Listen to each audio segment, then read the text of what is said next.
Hello, I'm Fast Lawyer. I'm with Oculus Rift Reviews. Today we're going to review and play Killing Floor Incursion, a game on almost every platform, I want to say. The Steam Store, Oculus Store, for every headset, all the major ones at least. And this is by Tripwire Interactive. This game normally retails for $19.99. However, if you pre-order eSpire, you do get a free key for this game, and therefore I have an extra key. I actually bought this game on sale on the Oculus Store, but I pre-ordered eSpire, and I have an extra key for Killing Floor Incursion that I'm going to give away. So please keep looking at my channel, join my Oculus Rift Reviews curated group, and I'm going to do a giveaway for this key for Killing Floor Incursion. I'll probably do it on the eSpire review, but join my Oculus Rift Reviews to find out more information on that. But let's get to the review. Let's not waste time. This is a good game. This is, in fact, Killing Floor Incursion could be one of the best shooters, and it could have been better than Arizona Sunshine if it weren't for all the bugs and if it was just a little bit longer. This is a fun game when it's not buggy. And I definitely had fun, and there's some truly I don't want to say terrifying, because I really don't get scared, but some harrowing moments when all these zombies just come right at you and you're in a corner and they're coming from all sides. Yeah, this game can be fun. You use your axe, your there's actually a samurai sword that you don't use during the story mode. I'm sure if it's hidden, but I never found it. It is used in horde mode. You have these throwing knives that you can use. You got your fully automatic assault rifle. You got your shotgun, your pistols. And so this game is a lot of fun. Keep in mind, a lot of the action is arcade action, so this is not going for realism. And as you can see, I did most of my reloads just by pressing A or X on my Oculus Rift touch controllers. I think for the shotgun, you can pump it, and for the sniper, you can do that little grab the little handle to reload it manually. But you don't have to do that, and I would probably recommend not doing that if you want to do well in this game, and I surely didn't. So basically, I was one-handing most of the two-handed weapons. Now you're supposed to two-hand the shotgun. You're supposed to two-hand the sniper rifle. You're supposed to two-hand the assault rifle. But I never did that. At least I only did it for a few moments before I decided, you know what, it's a lot better if I just one-hand them and do the reloads via button press.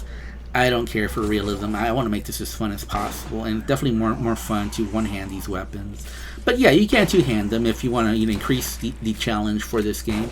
There's just so many zombies all over the place. You want that offhand melee weapon, and I like my axe. The only thing better would have been the samurai sword, but unfortunately, it's not there to the horde mode.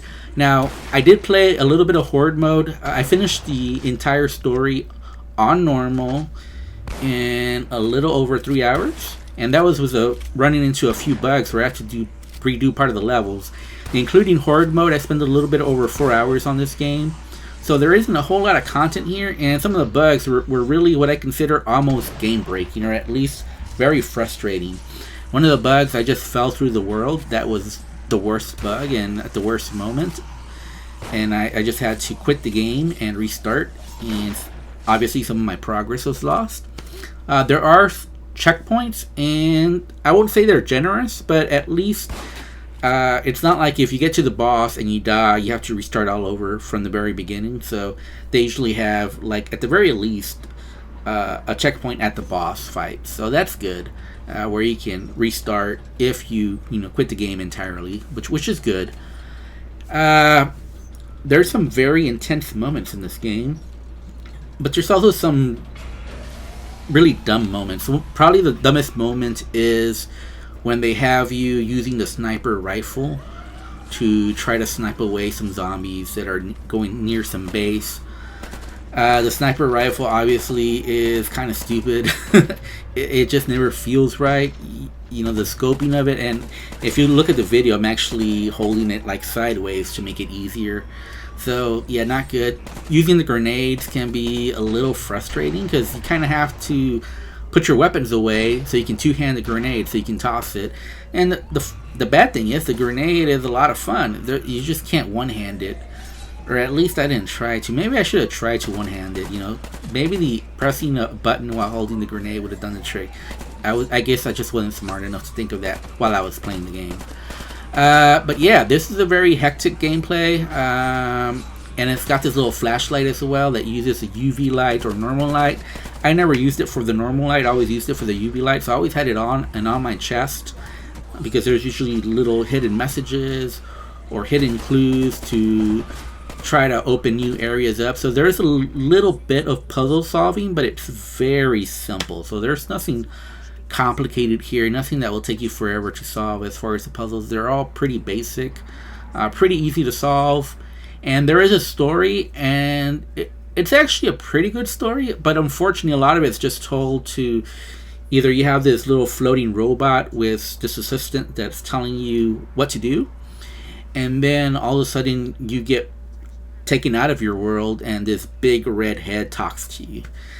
And just that mechanic kind of takes you out of the immersion, because basically the story is that you're in a simulation. Well, VR is a simulation, so you're in a simulation within a simulation.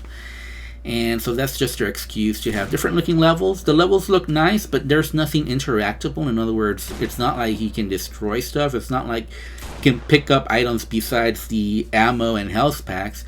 And a lot of that is just point and click. Now, obviously, there's different comfort options. There's different locomotion options, whatever you prefer. I prefer full locomotion and smooth turning, so that's what I used, and it works pretty good. There's only a few places where you have to teleport, but for the most part, the full locomotion works well.